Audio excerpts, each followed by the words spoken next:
Hello friends, welcome back to my channel. இன்னைக்கு என்னடா ஆச்சு திடீர்னு? என்னது வீடியோ எடுக்கிறீங்களா?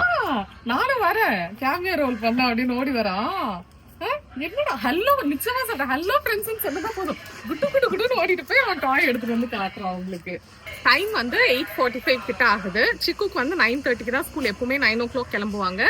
இன்னைக்கு நானும் கூட போறேன். இன்னைக்கு ஒரு கேக் ஆர்டர் டெலிவர் பண்றோம் சிக்கோட ஸ்கூல்லயே இன்னொரு பேரண்ட்டுக்கு.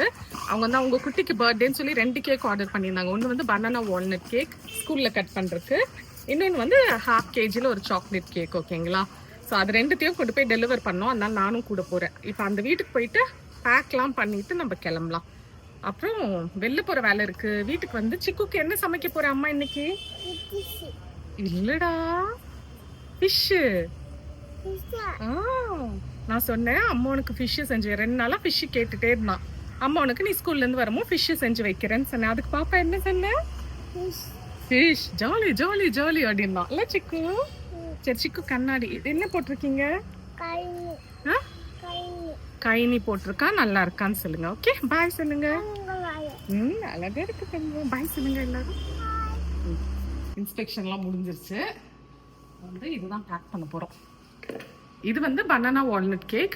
அவங்க ஸ்கூல்ல கட் பண்றதுக்காக குழந்தைங்களுக்குங்கிறதுனால க்ரீம் எதுவுமே தேவையில்லை அப்படிங்கிற அவங்களுக்கும் ஸ்கூல் இருக்கா, அவங்க குட்டியோட ஸ்கூலுக்கு. ஸோ இது வந்து 1.5 kgs. நம்மகிட்ட ஆக்சுவலி டின்னே இல்லை. அந்த 1.5 kgs மொத்தமாக பேக் பண்ண. இப்போ நார்மல் கேக்னா நம்ம தனித்தனியாக பேக் பண்ணி கூட இது பண்ணிக்கலாம். அப்புறம் ஒரே ஒரு அந்த ஸ்ப்ரிங் ஃபோம் அந்த இதுதான் இருந்துச்சு. அதில் வந்து கொஞ்சம் ரிஸ்க் எடுத்து கொஞ்சம் நிறைய மாவுலாம் ஊற்றி ஓரளவுக்கு கொஞ்சம் லோ டெம்பரேச்சரில் வச்சு ஓரளவுக்கு பேக் பண்ணி எடுத்துறேன். பட் சாஃப்டாக டேஸ்ட்டாக இருந்துச்சு. இது செய்யறதுக்கு முன்னாடி ஒரு ட்ரையல் டேஸ்ட் அதானே பார்த்தேன். டேஸ்டா இருந்துச்சுன்னு தான் என்ன நான் செஞ்சு நீ சாப்பிட்டு அப்புறம் எடுத்துட்டு போறேன். ஃபர்ஸ்ட் ஒரு ட்ரையல் பார்த்தேன். அதுதான் நம்ம சாப்பிட்டோம். ஆமா, இன்னைக்கு ஸ்கூலுக்கும் அதான் பேக் பண்ணிருக்கேன். நம்ம வச்சிருக்க குவான்டிட்டிக்கு எவ்வளவு வருது, ஏன்னா கரெக்டா இருக்கணும்ல வெயிட் அப்படின்னு சொல்லிட்டு பார்த்தா இது அதான் 1.5 கிலோ கேட்டாங்க. 1600 கிராம்ஸ் கிட்ட வந்துச்சு. இப்போ இதை வந்து ரேப் பண்ணிட போறேன்.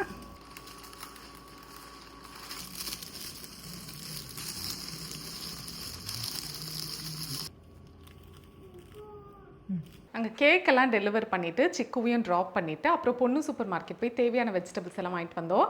ஏன்னா நாளையிலேருந்து நம்ம ஒர்க் ஷாப்க்கு வந்து பிஸி ஆயிடுவோம். அப்புறம் அடுத்த வீக் வந்து ஸ்கூலுக்கு அனுப்பும்போது எல்லாமே ஷார்ட்டேஜாக இருக்கும். அப்புறம் நமக்கு பேக் பண்ணுறதெல்லாம் கொஞ்சம் டிஃபிகல்ட்டிஸ் இருக்கும்னு இன்றைக்கே போய் அந்த வேலையும் முடிச்சிட்டோம். அண்ட் சிக்குக்கு வந்து ஃபிஷ்ஷு செஞ்சு தரேன்னு சொன்னேன். பட் ஃப்ரெஷ் ஃபிஷ் கிடைக்கவே இல்லை. வீட்டுக்கு வந்துட்டு இப்போ தேங்க்ஃபுல்லி லிஷியஸ் இருக்குது, நம்ம ஆர்டர் பண்ணிடலாம். ஏன்னா சிக்கு வந்து கொஞ்ச நாளாகவே ஃபிஷ் கேட்டுகிட்டே இருக்கான். இப்போ வந்து மீன்பிடி தடைக்காலம் வேறு, நிறைய பேருக்கு தெரிஞ்சிருக்கும். ஆக்சுவலி ஏப்ரல்லேருந்து ஜூன் வரைக்கும் ஈஸ்ட் கோஸ்ட்டில் வந்து தடை போட்டிருப்பாங்க. அப்புறம் ஜூன்லேருந்து செப்டம்பர் வரைக்கும் வெஸ்ட் கோஸ்ட்டில். பட் லிஷியஸ் பார்த்தீங்கன்னா 28 டிஃப்ரெண்ட் கோஸ்ட் எங்கெல்லாம் ஃபிஷிங் வந்து ஆக்டிவாக இருக்கும் அங்கேருந்து சோர்ஸ் பண்ணுறதுனால லிஷியஸில் எப்பவுமே ஃப்ரெஷ்ஷாகவே கிடைக்கும். லிஷியஸ்லேருந்து எப்படி ஃப்ரெஷ்ஷாக இருக்குது அப்படின்னு நான் வந்து யோசிக்கும் போது தான் அவங்கள பற்றி பார்க்கும்போது என்ன படித்தேன் அப்படின்னா, இவங்க வந்து சீல வந்து ஸ்மால் போட்லாம் போகும்ல, அவங்க கிட்டேருந்து சோர்ஸ் பண்ணுவாங்க. ஸோ போயிட்டு அந்த சேம் டேவே ரிட்டர்ன் ஆகிற மாதிரி இருக்கும்.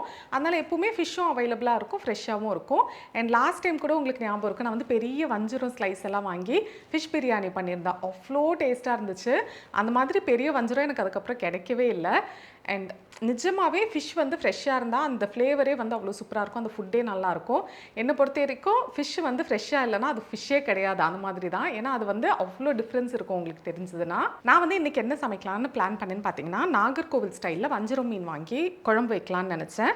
ஏன்னா அது வந்து ரொம்ப ஈஸி. கூடவே வந்து சூரை மீன் வாங்கி ஊறுக்காய் மாதிரி செஞ்சிடலாம் அப்படின்னு நினச்சேன். ஸோ ஊறுக்காய் எப்போ இருந்தாலும் நமக்கு நான்வெஜ் கிரேவிங் இருக்குன்னு வச்சுக்கோங்களேன், ஒரு பீஸ் வச்சு சாப்பிட்டா அவ்வளோ டேஸ்ட்டாக இருக்கும். அது சூரை மீன் ஊறுக்காய் நான் இன்னைக்கு காட்டுறல, இது வந்து மஸ்ட் ட்ரை. நான் குவிக்காக லிஷியஸில் பார்த்துட்டு ஆர்டர் போட்டுட்டு அது வந்ததுமே உங்களுக்கு எவ்வளோ ஃப்ரெஷ்ஷாக இருக்குன்னுலாம் காட்டுறேன். ஓகே,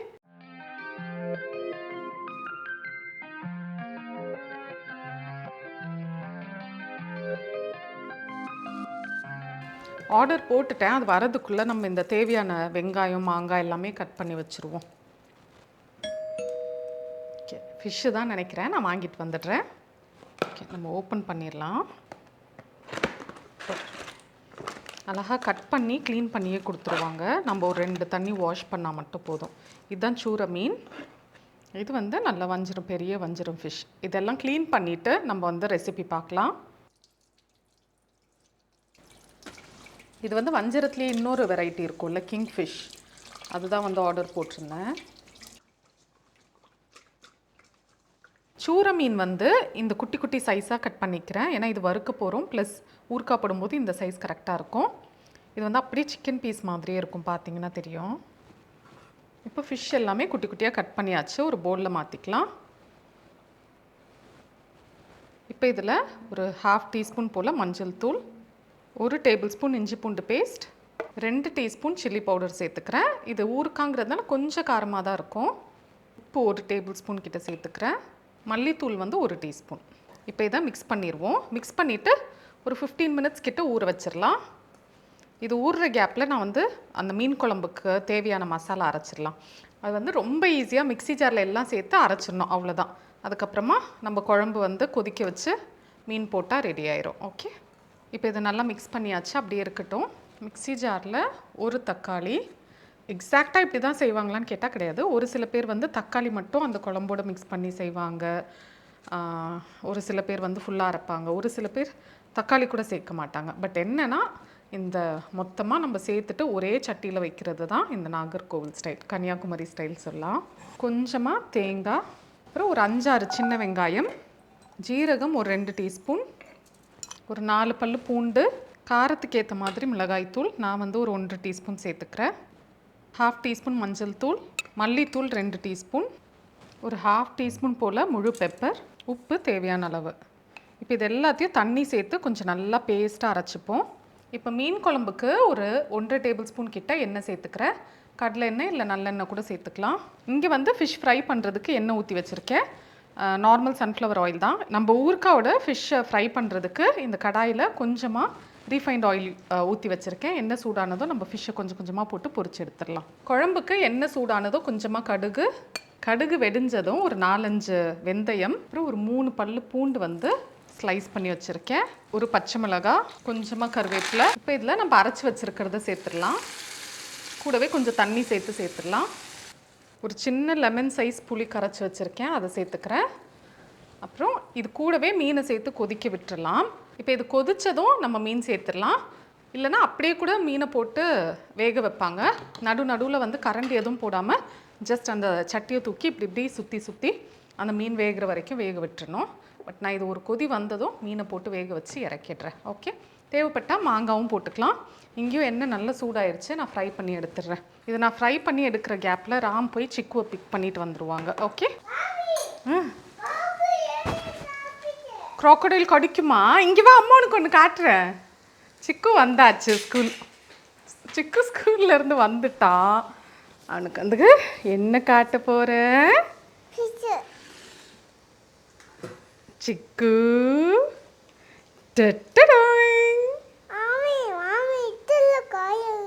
காரம் இருக்கா? அம்மா கரெக்டாக தான் போட்டிருக்கேன் காரம். ஓகே, காரம் இருந்தாலும் தண்ணி குடிச்சு ஃபிஷ் இறங்கும் இல்லை சிக்கு? வேண்டான்னு சொல்ல மாட்டாங்க. ஓகே, கரெக்டா? நான் ஒரு 2 பெரிய ஃபிஷ் மட்டும் எடுத்து மசாலா போட்டு மேரினேட் பண்ணி வச்சுட்டேன். ஏன்னா எனக்கு ஏன்னா அது 2 பேருக்கும் டின்ட்டு சிக்கு 2 பேருக்குமே இப்படி ஃப்ரை பண்ணி கொடுத்தா பிடிக்கும். அதனால சரி அவங்க 2 பேருக்கும் ஒரு பீஸ் எடுத்து வச்சுருக்கேன். சரியா, இது நைட்டு தான் ஃப்ரை பண்ணுவேன். இன்னுமுமே வந்து நான் ஃபிஷ்ஷு ஃப்ரை பண்ணிகிட்ருக்கேன். இங்கே பாருங்கள், நல்லா டீப் ஃப்ரை பண்ணணும். அது உள்ளே இருக்க ஈரோ எல்லாமே போய் நல்ல முறுமுறுன்னு இருக்கணும். அந்தளவுக்கு நம்ம ஃப்ரை பண்ணி எடுக்கணும். அப்புறம் மீன் குழம்பு வந்து ரெடி ஆயிடுச்சு. எப்போ ஆஃப் பண்ண தெரியுமா? இன்னும் கொதிச்சிட்ருக்கு. ஒரு 4-5 ஆமாம் சூடு. எப்படி கிடக்குதா? ஏன் நல்லா இருக்குல்ல? இன்னும் ஒரு பேட்ச் ஃபிஷ் இருக்குது. ஃப்ரை பண்ணிட்டோன்னா நம்ம ஊறுக்காக்கு எல்லாம் ரெடி பண்ணிடலாம். ஓகே, பாப்பாக்கு ஃபிஷ் ஊறுக்காய் வேணுமா, ஃபிஷ் ஃப்ரை வேணுமா, ஃபிஷ் குழம்பு வேணுமா? ஃபிஷ்ஷு மட்டும் போதும் இல்லை? எழுதி. சரி, இன்னைக்கு ஸ்கூலில் என்னெல்லாம் பண்ணீங்க? விளையாடலையா? சரி, வேற? மிஷேல் கூட விளையாடுனீங்களா? ஓகே, வேற? பாப்பா ஸ்கூலில் விளையாடுனீங்களா? அழுதிங்களா? ஏன் அழுதிங்க? சரி, என்னெல்லாம் சாப்பிட்டீங்க ஸ்கூலில் சொல்லுங்க.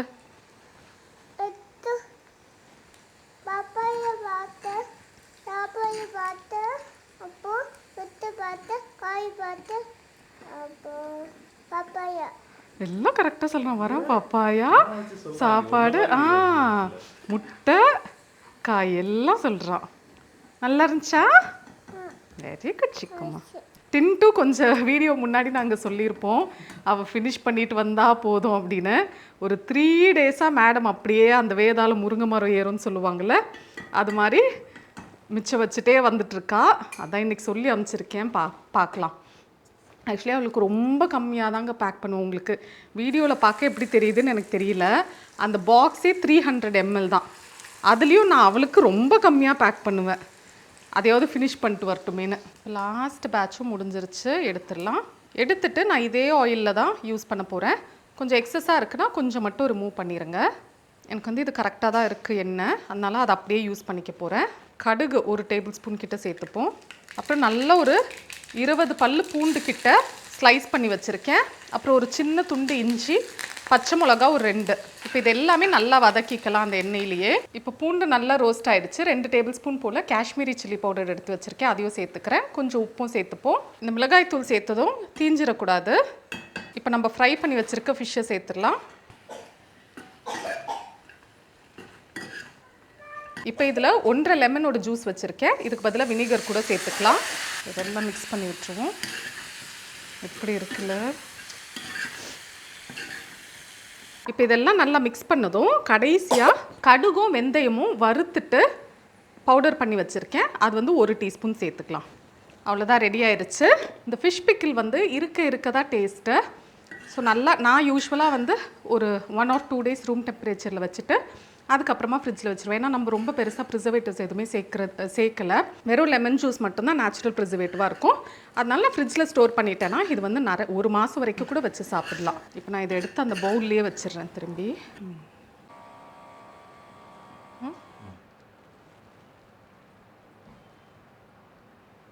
சிக்கனில் எடுத்தாங்க. வா, நீ ஒரு வாய் சாப்பிட்டு எப்படி இருக்குன்னு சொல்லு வீடியோவில், அதுக்கப்புறம் கேட்டிக் கொண்டு போய் கொடுத்துரு. சரியா, பக்கத்தில் வா. எப்படி இருக்கு? நல்லா இருக்கா தங்கம்? நான் சாப்பிட்டு பார்த்தேன். அந்த ஃபிஷ்ஷு வந்து ஃப்ரெஷ்ஷாக இருக்கிறதுனாலவே நான் ஜஸ்ட் ஒரு 3 பீஸ் தான் ஆட் பண்ணியிருந்தேன் குழம்புல.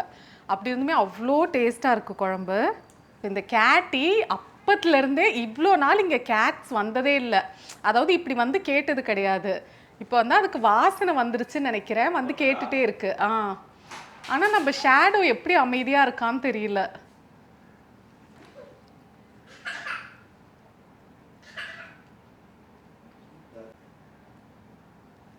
யம்மியா, ஒரு டீப் ஃப்ரை பண்ண ஃபிஷ் மாதிரி இருக்குது. உங்களுக்கு இன்னும் அந்த பிக்கிள் கன்சிஸ்டன்சி வேணும்னா இன்னும் நிறைய எண்ணெய் ஊற்றணும். ஆக்சுவலி நீங்கள் பார்க்கும்போது நிறைய எண்ணெய் மாதிரி ஃபீல் ஆகிருக்கும், பட் இவ்வளோ மீனுக்கு வந்து அது கரெக்டாக இருந்துச்சு. கரெக்ட் இல்லை, இன்ஃபேக்ட் பிக்கிளுக்கு வந்து இது கம்மி தான். அண்ட் மிளகா பொடி கொஞ்சம் ஜாஸ்தியாக போடணும். பட் நான் குழந்தைங்களுக்கும் சேர்த்து செஞ்சதுனால கொஞ்சம் அந்த காரம் கம்மி, எண்ணெய்லாம் கம்மி பண்ணியிருக்கேன். பட் இன்னும் கொஞ்சம் எண்ணெய் அதிகமாக நிறைய மிளகா பொடிலாம் போட்டால் அந்த தொக்கு மாதிரி இருக்கும் உங்களுக்கு. ஆனால் வேறு லெவல் டேஸ்ட்டில் இருக்குங்க. ஆமாம். ஸோ இதோட டின்ட்டு வந்ததுக்கப்புறமா நைட்டு தான் ஃபிஷ் ஃப்ரை பண்ண போகிறேன். ஏன்னா சுட சுட அவங்க 2 பேர் சாப்பிடுவாங்கன்னு. நாங்கள் லஞ்ச் இப்போ தான் சாப்பிட்றோம், நானும் ராமும். இன்றைக்கி லேட் ஆயிடுச்சு. டின்ட்டு பேபி ஸ்கூல்லேருந்து வந்துட்டா. இவ்வளோ நேரம் ஒரே எமோஷ்னல் சீனாக இருந்துச்சு. வெயிட் பண்ணிட்டு இருந்தேன் இன்னைக்கு டின்ட்டு எப்போ வருவா அப்படின்னு. காலையில் இந்த எத்தனை பேரால் ரிலேட் பண்ண முடியுதுன்னு சொல்லுங்கள். எத்தனை பேரால் ரிலேட் பண்ண முடியுதுன்னு நான் கேட்கறது தப்பாக இருக்கும். ஏன்னா எல்லாராலையும் ரிலேட் பண்ண முடியும். நம்ம என்ன பண்ணுவோம், இவங்க ஏதாவது சேட்டை இந்த சென்ஸ் ஏதாவது ஒன்று பண்ணி வச்சுருவாங்க குழந்தைங்க, நம்ம திட்டிடுவோம். ஆனால் அதுக்கப்புறம் உட்காந்து அதை நினச்சி ஃபீல் பண்ணுறது, அழுறது எல்லாம் யாராக இருக்கும், அப்பா அம்மாவாக இருக்கும். டின்ட்டு வந்து உங்களுக்கே தெரியும், நிறைய வீடியோவில் சொல்லியிருக்கோம். அவள் வந்து ஃபஸ்ட்டு ஒரு விஷயத்துக்கு திட்டு வாங்குறா, இல்லை நிறைய திட்டு வாங்குறான்னா அது ஒரே விஷயந்தான், அவள் சாப்பிட்றதில்ல தான். ஸோ இன்றைக்கி காலையில் அப்படி தான் ஆச்சு. ஸோ கொஞ்சம் லைட்டாக திட்டி விட்டுட்டோன்னு வச்சுக்கோங்களேன். எங்களுக்கா மனசே கேட்கல. அவள் போனதுலேருந்து அதே தான், குழந்தை எப்போ வரும் என்றைக்கும் இல்லாமல் இன்றைக்கி நாங்கள் 3:30 ட்ராக் பண்ணிகிட்டே இருக்கோம். அவள் எப்போ வருவா அப்படின்னு. 3:15 தான் அங்கேருந்து கிளம்புவாங்க. யூஸ்வலாக 4:30, 5 ஆயிரும்னு வச்சுக்கோங்களேன் அவருக்கு. அவள் 3:30 நாங்கள் ட்ராக் பண்ணிகிட்டே இருந்தோம். என்ன பலமாக ரிசீவ் பண்ணோம் தெரியுமா அவளை? இல்லாடி தங்கம், சாப்பிட்டியா கொண்டு போனதெல்லாம்? இல்லை, இன்றைக்கி சாப்பிட்ருப்பா. ஏன்னா விழுந்த ரெய்டு அப்படின்னு வச்சுக்கோங்களேன். ஐயோ நீங்க என்ன பண்ணுவீங்க குழந்தைங்கள திட்டி? அது எல்லாரும் இப்படிதான் நினைக்கிறேன். நான் சில டைம் எல்லாம் திட்டிட்டு அவ தூங்கிட்டான்னு நினைச்சு தூங்கிருவா. சில டைம் என்னன்னா தூங்குனதுக்கு அப்புறம் உட்காந்து அழுதுட்டு இருக்கிறது, போய் கொஞ்சுறது இந்த நாளைக்கு கிட்ட வந்து அழுதுட்டு இருக்கும்போது முத்து கொடுத்ததெல்லாம் பார்த்து எனக்கே ஃபீல் ஆகி நானே முழிச்சுதான் இருக்கேன் மம்மி அப்படின்னு சொல்லி முத்து ஒன்று கொடுத்தேன். ஆனா அந்த வகையில பரவாயில்ல. ஏன்னா எனக்கு சரியா ஞாபகம் இல்லை. பட் நான் வந்து என்னன்னா ரொம்ப கோவமா இருந்துன்னு வச்சுக்கோங்களேன். சில குழந்தைங்க அப்படியும் பண்ணுவாங்க.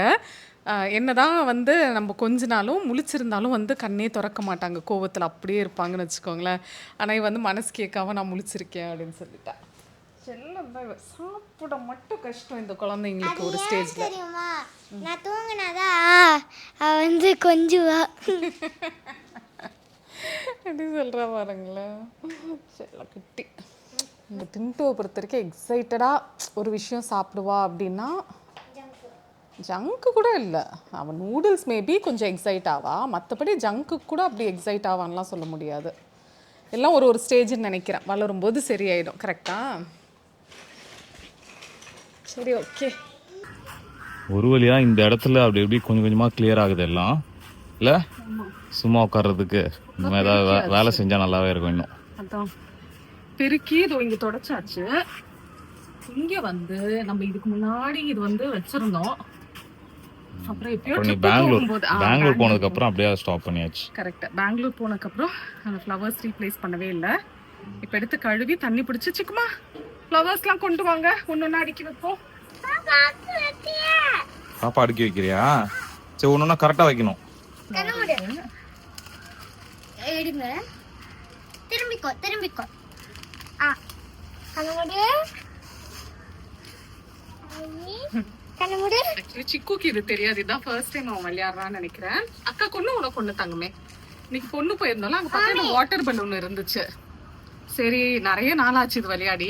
இன்ஃபேக்ட் சிக்கு பிறந்து விளையாடலன்னு நினைக்கிறேன். இதுல நம்ம கொஞ்சம் தள்ளி வச்சுட்டோம். இங்கிருந்து அவ்வளவுதான். சூப்பரா இருக்கா? இருக்கு. இப்ப அந்த சைடு எடுக்கலாமா?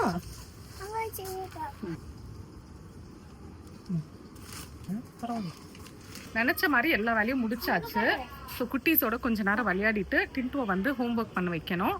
அதுக்கப்புறமா திரும்பி டின்னர் டைமில் வெளியில தான் உட்காரலான்னு பிளான் பண்ணியிருக்கேன். நான் நிறைய நாள் ஆச்சு இது மாதிரி வெளியில் டைம் ஸ்பெண்ட் பண்ணி. அண்ட் மோரோவர் நெக்ஸ்ட் 3 days வந்து கொஞ்சம் டைட்டாக இருக்கும். அதனால முடிஞ்ச அளவு இன்னைக்கு ஃபுல்லாக இதுக்கப்புறம் குட்டீஸோட டைம் ஸ்பெண்ட் பண்ணோன்னு இருக்கோம்.